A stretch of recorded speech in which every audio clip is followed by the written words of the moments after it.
Originally, what were you hoping to get? I didn't want any people in it. I didn't want it to be about the people. I wanted it to be about the houses. Okay. And when I turned in my treatment, that's what I said it was about. I said I was personifying the houses. When I saw them, they just looked sad. And I wanted to get that on tape. It kind of sounds stupid now, but... No, it doesn't. How did you find the houses? I've been so fascinated with them. I guess maybe because I've only lived here for 2 years. And it's not even like I live here. I live in Ann Arbor. So it's like, what do I know about Detroit?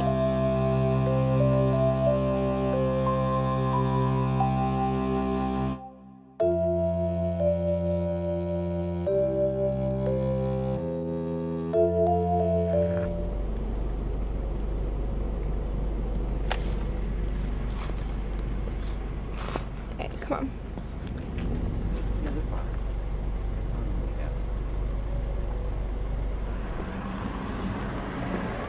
When I told you I wanted to go down there, what was your reaction? I wasn't scared. I was just, I knew that you wanted to go to a bad area. I wasn't scared. Plus, we went down there during the day.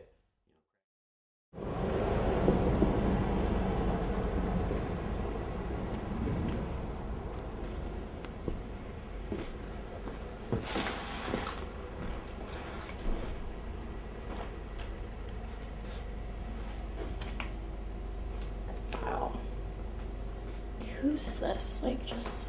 The people who used to live here. Probably took all that they needed.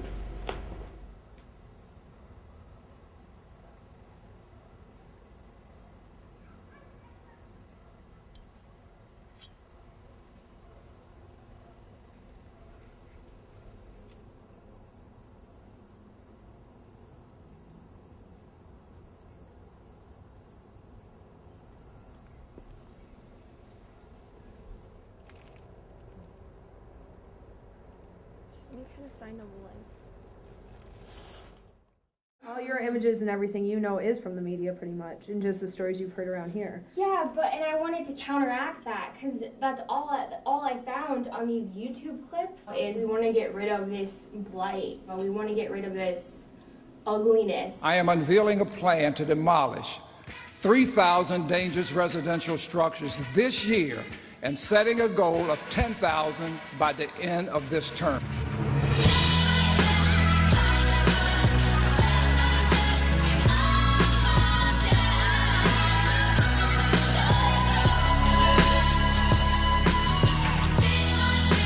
Those homes were probably beautiful at one time, but now they're just reduced to rubble and nobody lives there. It's a sign of the times, really.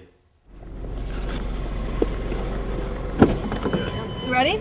Yeah, go. All right, let's go. We're getting our shots. Everything's good.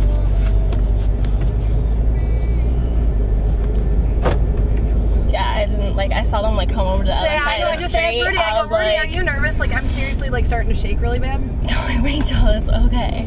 Do you want to talk about what happened when we went to film? Well, I had an anxiety attack. Why? Because my dear friend Rebecca decided to leave me in her car with... You offered to stay there. Because I'm not going in abandoned houses in the worst area of Detroit. Why did I have an anxiety attack? Let's see. We had 4 cops come up to us in a single car. Look, there's the police. We're good. Thank you.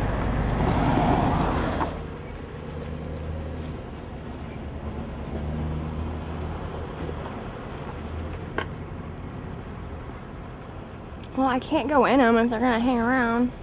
Four cops in one car, and they were wondering, what we were doing down there, because apparently we looked out of place, and they pretty much told us to wrap it up and get the hell out of there. And they just decided to ask us if we were lost because we shouldn't be down there.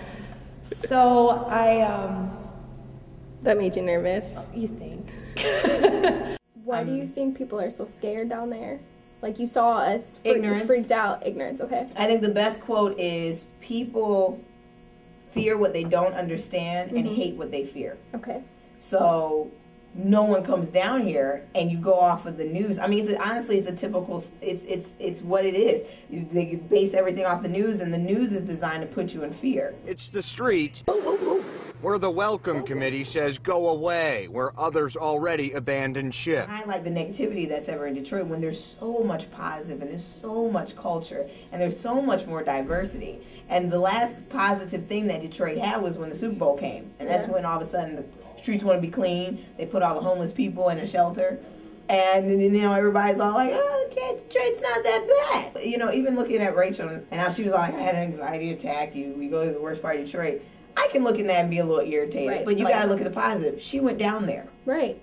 She went down there. She did not sit in her house and say, oh, no, I can't go. No. She stepped outside her comfort zone, which is what all you guys did, and went down there. And that's all we need to do, is be willing to step outside of our comfort zone to understand and learn other areas and other people and other culture.